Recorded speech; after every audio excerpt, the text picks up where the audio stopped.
Cordial saludo a todas las personas que van a escuchar esta presentación. Vamos a hablar de implantes subdérmicos y el tema es ¿qué dice la evidencia? Realmente la evidencia dice muchísimo al respecto de los implantes.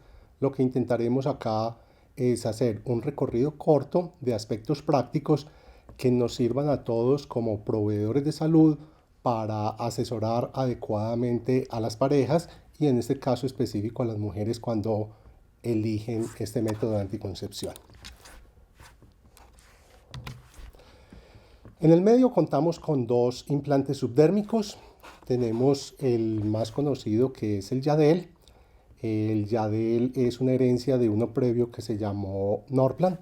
Y tenemos el Nexplanon o Implanon, el cual también ha evolucionado en el tiempo y la versión actual tiene un aplicador que lo hace supremamente fácil de insertar. Cuando hablamos de Yadel estamos hablando de un método que tiene 5 años de duración. Implanon 3, acá vemos el sitio donde se debe implantar subdérmico, idealmente en el brazo no dominante. ¿Cuál es la importancia de este método? Su gran efectividad. Es el método más efectivo de anticoncepción de todos los que existen, en los números incluso superando a los métodos quirúrgicos definitivos, con la inmensa ventaja de que estamos hablando de un método temporal. Es decir, que en cualquier momento que la mujer lo desee, se suspende su utilización e inmediatamente reinicia su fertilidad. Es importante conocer el mecanismo de acción. Esto nos permite enfrentar algunas de las dificultades que se nos pueden presentar durante su uso, pero ante todo asesorar adecuadamente a quien lo va a utilizar para prevenir con ellos la aparición de muchos mitos. Es un inhibidor de la ovulación, es decir, es una sustancia que a pesar de que está por debajo de la piel, está haciendo todo un recorrido por sangre, llega al eje hipotálamo-hipófisis y allí frena la producción de gonadotropinas, con lo cual también se interrumpe la ovulación. Tiene unos mecanismos complementarios no inferiores en la importancia. Uno, el espensamiento del moco. Este es un mecanismo muy importante de todos los métodos anticonceptivos que utilizan progestágeno porque hace muy hostil el medio al espermatozoide, con lo cual se limita la posibilidad de la fertilización. Y también hay cambios en el endometrio que hacen que este no sea receptivo para ese óvulo, para ese espermatozoide, con lo cual se genera un medio muy hostil que impide la fecundación. Entonces estamos hablando de un método que impide que la mujer se embarace. ¿Para quién se recomienda este método? Entonces podemos decir que para casi todas las mujeres. Y esto es bien importante porque esto ya nos abre un panorama, no solo desde el punto de vista de edad, comportamientos sociales, normas culturales, sino también desde el punto de vista de las condiciones médicas que puedan tener algunas mujeres. Al ser un método que contiene solo progestágeno en su composición, no está expuesto a todos los riesgos que tiene el estrógeno que aparece en los anticonceptivos hormonales combinados.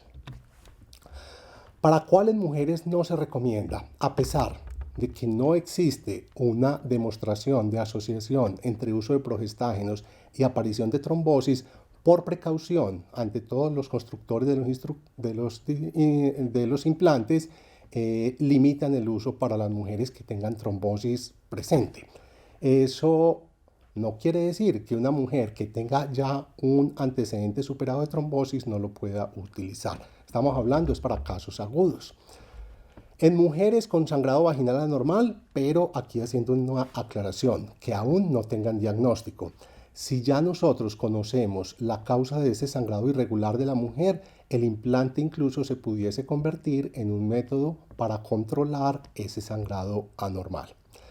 Cuando tenemos alteraciones graves del hígado como la cirrosis, cuando tenemos tumores hepáticos, se sabe que allí los progestágenos tienen un efecto deleterio en ese hígado, por lo tanto hay contraindicación.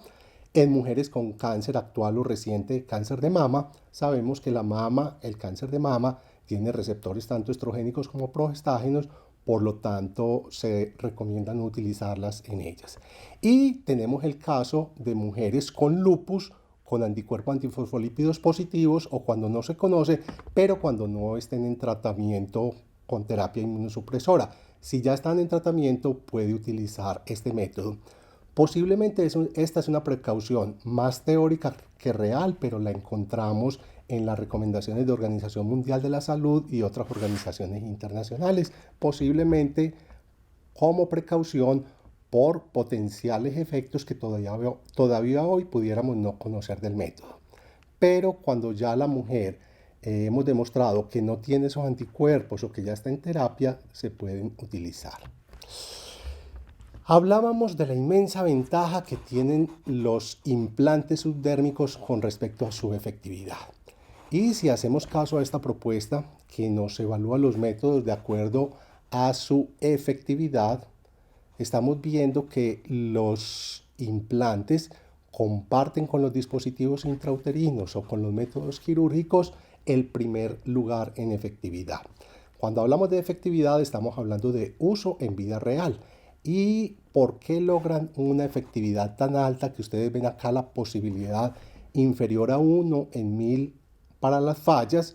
Pues porque es un método que no depende de la mujer, no depende de que ella lo esté usando, de que lo olvide, que generalmente tiene pocas interacciones medicamentosas y que por el hecho de requerir que sea un proveedor de salud quien lo retire, hace que la mujer cuando toma esa decisión va a buscar a una persona que la va a asesorar y posiblemente resuelva sus inquietudes y pueda continuar con el método.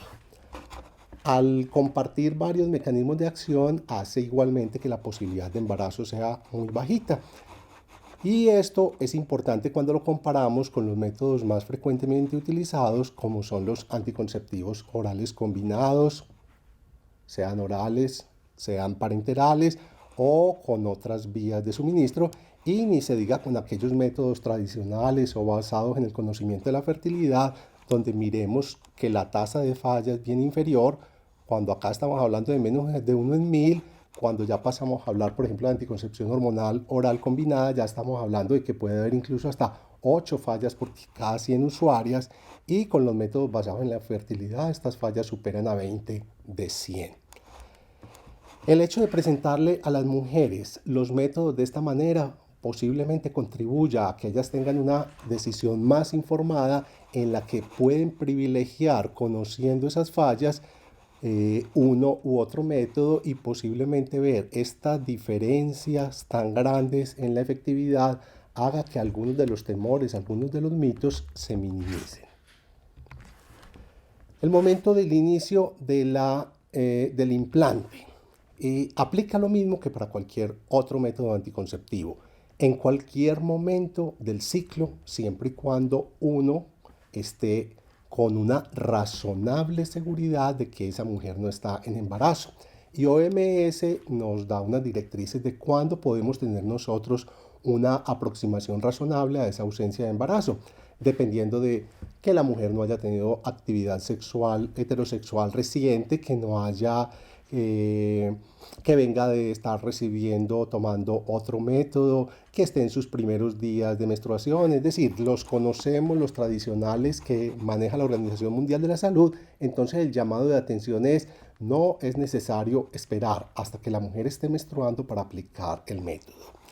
Ante alguna duda, solo ocasionalmente tiene sentido que se difiera esa aplicación hasta que ella tenga una próxima menstruación.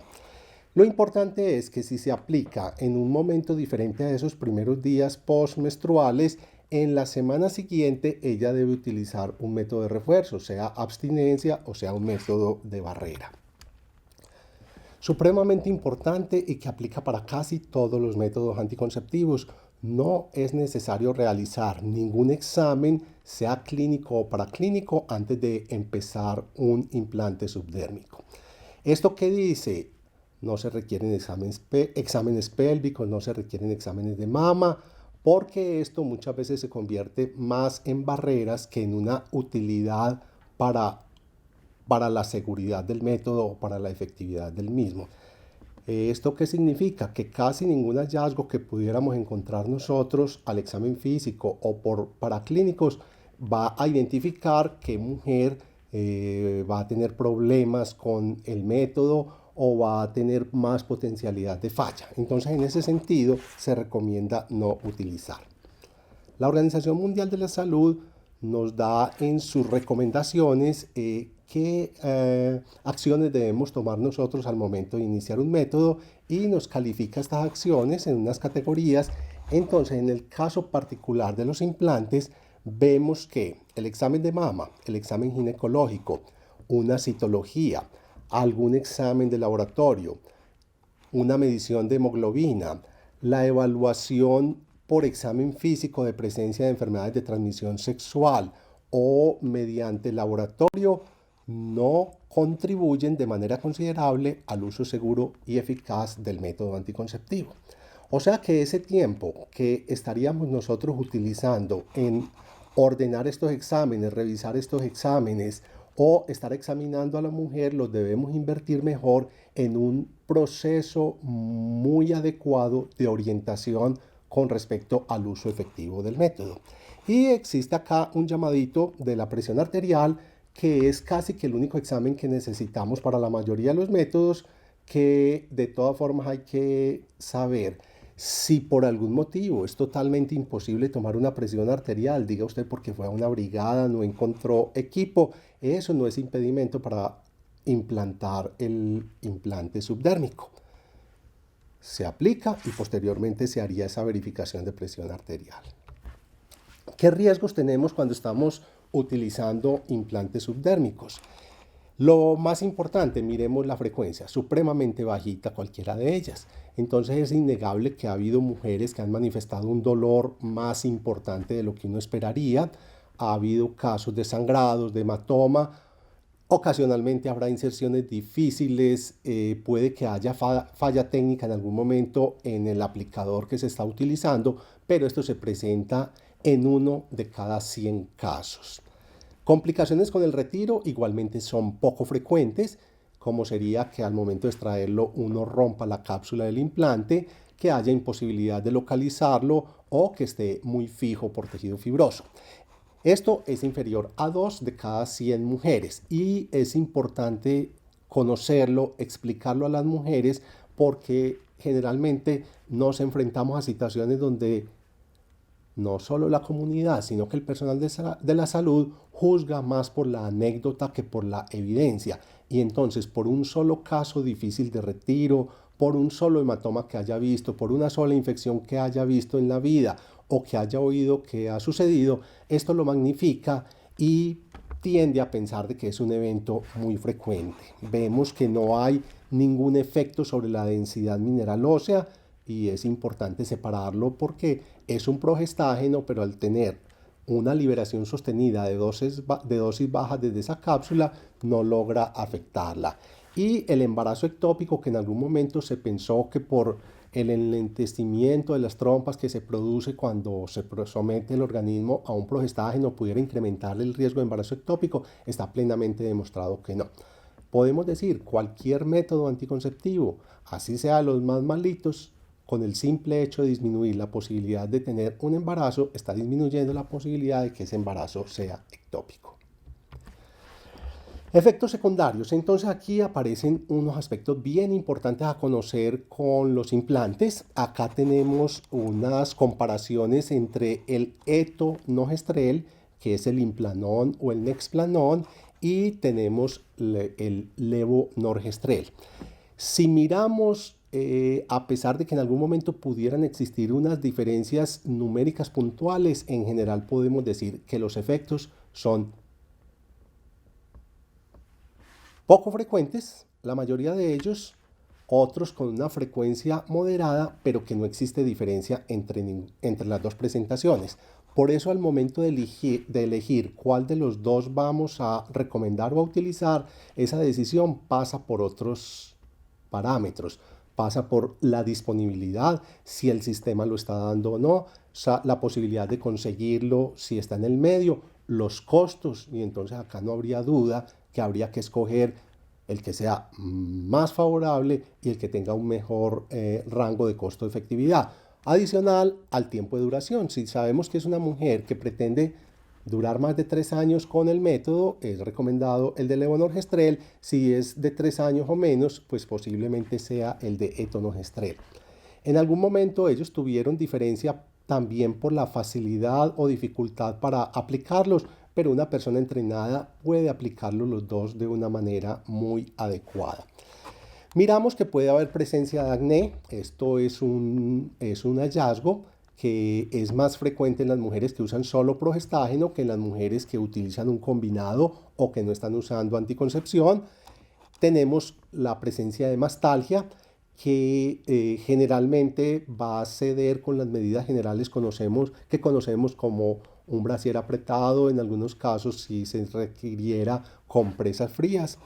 La cefalea es un evento que encontramos siempre con cualquier medicamento que se estudie, sabemos lo frecuente que es en la población, no nos preocuparía a menos que ese eventual caso se nos presentara con una hemicrania, que el dolor de cabeza se focalizara o tuviera alguna otra sintomatología adicional, porque estaría hablando de un evento vascular. Pero la mayoría de las veces es una cefalea global que cede con el tiempo o con el analgésico común.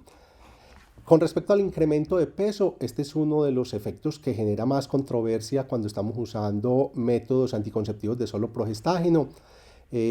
Resulta que muchas mujeres por naturaleza, independiente del método anticonceptivo que utilicen, tienden a incrementar de peso con la edad. Si están utilizando un método anticonceptivo, ellas quieren buscar una explicación y posiblemente se lo asignen al método, sin que hasta el momento se haya demostrado que las mujeres que utilizan el implante tengan mayor riesgo de incrementar el peso.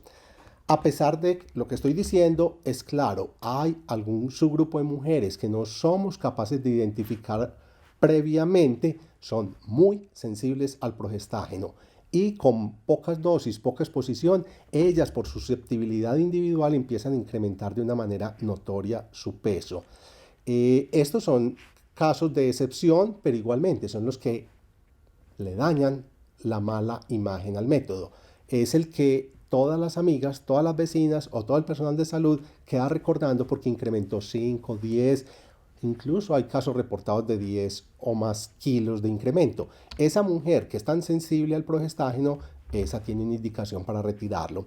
El resto de mujeres van a fluctuar en que o no modifican el peso o aumentan un poco. Y a ellas es importante desde el proceso de orientación explicarle que este es un método que por ser anabólico puede inducir en ellas incremento del apetito, por lo tanto deben controlar su dieta.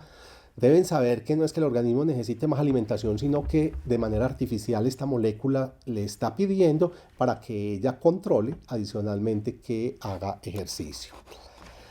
Se ha reportado en algunos casos disminución de la libido, poco frecuente. Siempre en estos casos hay que averiguar si hay otra causa, si hay un problema de pareja y hay algunos casos ocasionales que pueden llevar a la suspensión del método. Mareo, nuevamente lo que decimos, es un síntoma a veces frecuente en la población, no tiene ninguna repercusión importante. Los progestágenos como tal, como molécula, tienen la posibilidad de generar inestabilidad emocional, de generar en algunas mujeres susceptibles tristeza y si estamos ante una situación de estas, posiblemente si está afectando a la mujer sería indicación de retiro. Y esto de síntomas similares a influenza, a gripa, es algunas pocas mujeres en el momento de la aplicación.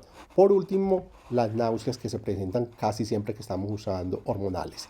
Con respecto al acné, que lo dejo de último porque es un efecto, digamos, relativamente frecuente, la idea es controlarlo con los medicamentos tradicionales que tenemos para él. A pesar de que estamos empezando por ellos, sabemos que el efecto secundario más frecuente es la irregularidad del ciclo menstrual, al cual le dedicaré más adelante un par de minutos. En el momento en que estamos pensando en el implante, debemos saber que él tiene unos beneficios secundarios que es importante que la mujer conozca. Uno, ayudan a disminuir el riesgo de enfermedad pélvica inflamatoria sintomática por aquello que hablábamos del moco, que se vuelve hostil, se vuelve espeso, y entonces es hostil no solamente para los espermatozoides, sino también para los gérmenes. Y para aquellas mujeres que tienen una menstruación abundante, o frecuente, el hecho de utilizar el implante, a pesar de que le induzca unas irregularidades menstruales, se sabe que a la larga disminuye el riesgo de anemia ferropénica, porque aunque ese sangrado es molesto, frecuente, dura, realmente la pérdida sanguínea que se da con él no es importante.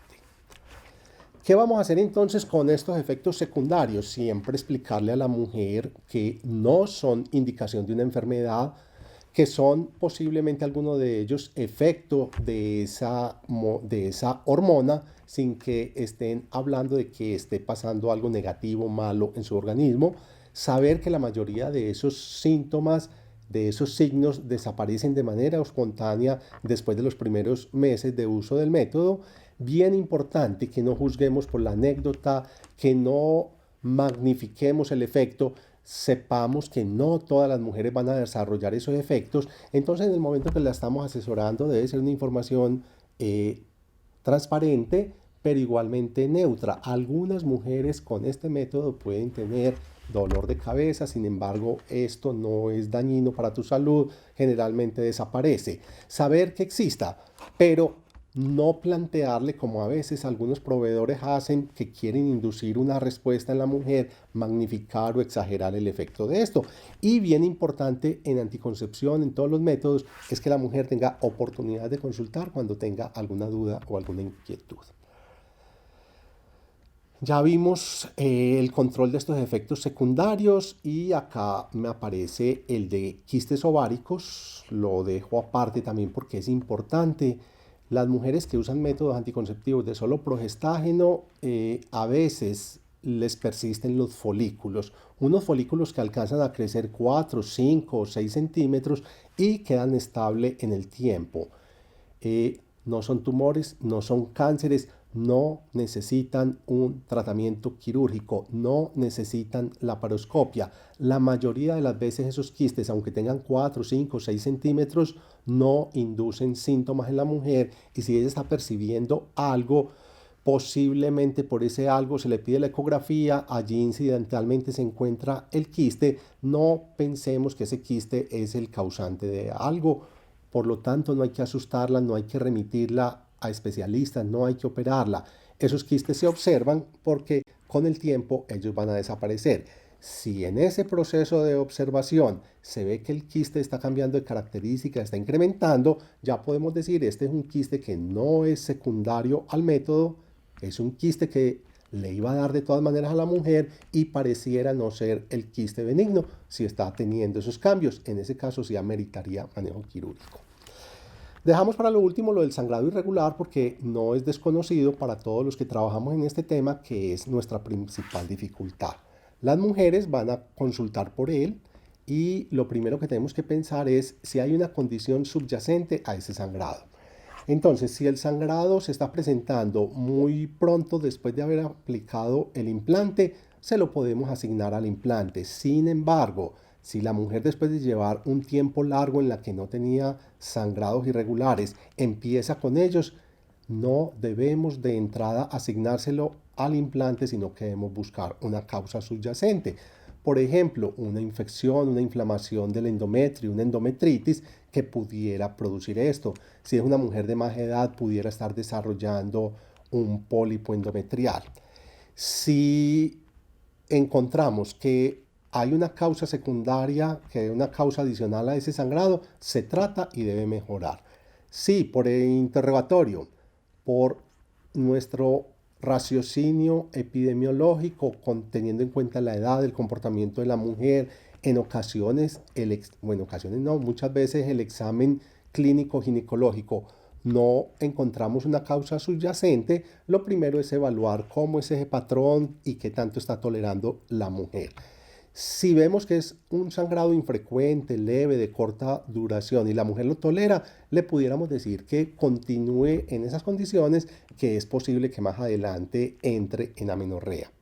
Se va reevaluando y se le da la oportunidad de que ella consulte, y si esto se vuelve molesto, a pesar de que sea infrecuente, a pesar de que sea leve, de corta duración, pero ya ella no lo tolera, o si por el contrario es frecuente, abundante, prolongado, entonces en ese caso vamos a iniciar un tratamiento.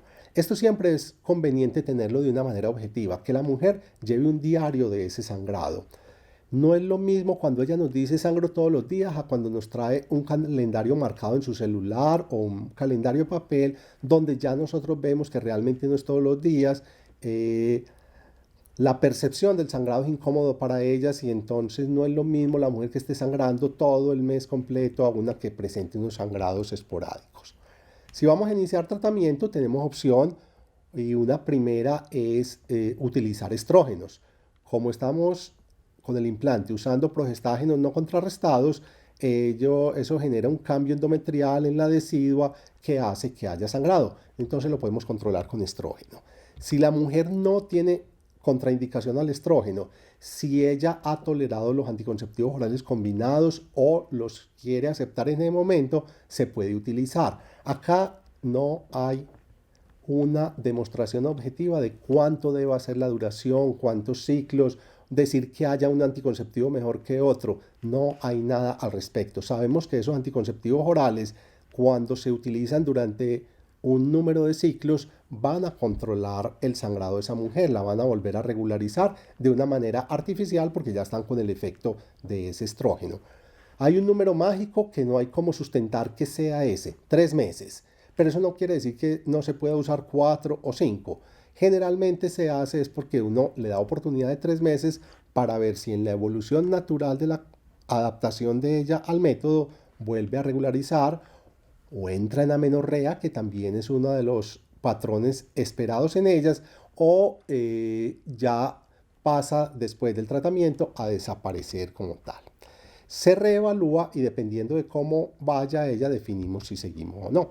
Pero también tenemos alternativas. Si la mujer no quiere usar anticoncepción hormonal combinada porque es otra vez volver a tomar 21 días cada mes, o tiene alguna contraindicación médica, o no lo ha tolerado, o incluso nosotros consideramos que el patrón de sangrado que ella tiene es un patrón esporádico, de que no se está presentando continuo, podemos empezar con antiinflamatorios no esteroideos, pero igualmente tenemos opciones de tamoxifen a dosis de 10 miligramos o doxiciclina durante 15 días, siempre aclarando que esta doxiciclina no se está enviando con la intención de tratar ninguna infección, porque si hubiéramos encontrado una infección que cause el sangrado, la tendríamos que estar tratando de manera independiente, sino que lo utilizamos por su efecto sobre el endometrio.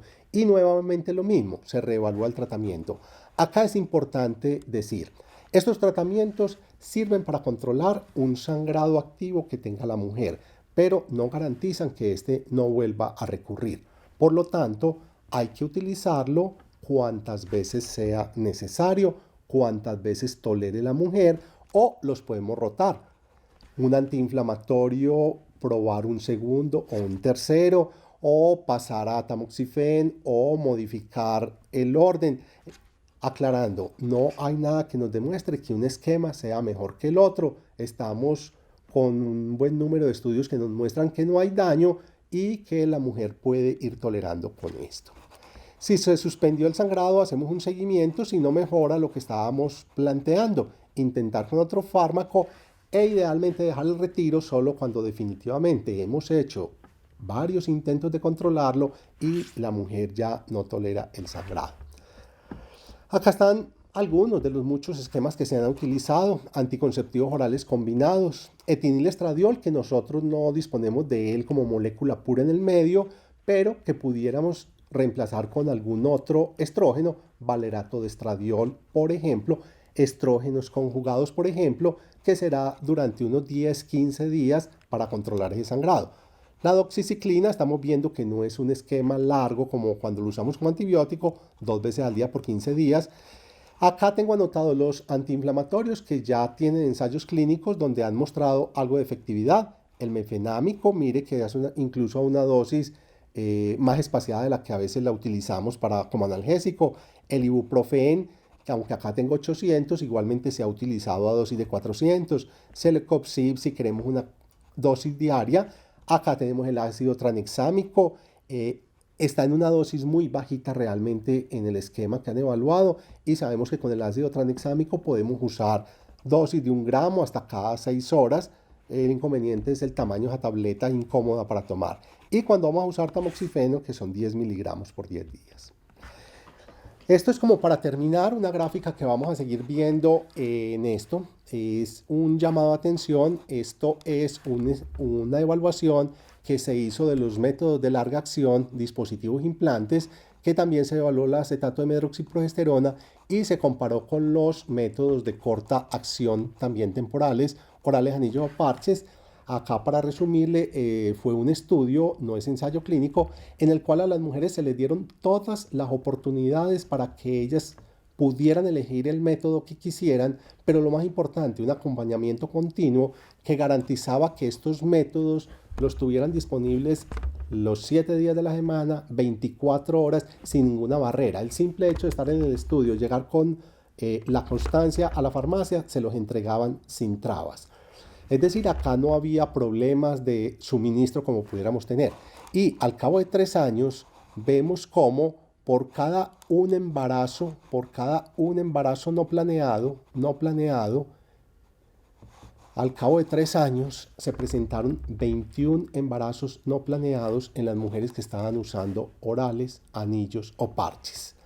Si esto sucede en unas condiciones ideales, ¿qué sucederá en un medio como el nuestro, donde las mujeres no tienen el dinero disponible en todo momento para comprar cada mes su método, donde le ponemos barreras en las IPS, donde las EPS no responden de una manera adecuada, de una manera oportuna con estos programas? Entonces posiblemente nuestro beneficio sería mucho mayor de que aquellas mujeres que se beneficien de un método de estos de larga acción, que es a los que estamos dedicados en este curso, sea su mejor elección. Bueno, con esto terminamos. Esperemos que hayamos como resumido los aspectos más importantes, posiblemente los que más utilidad van a tener en la práctica.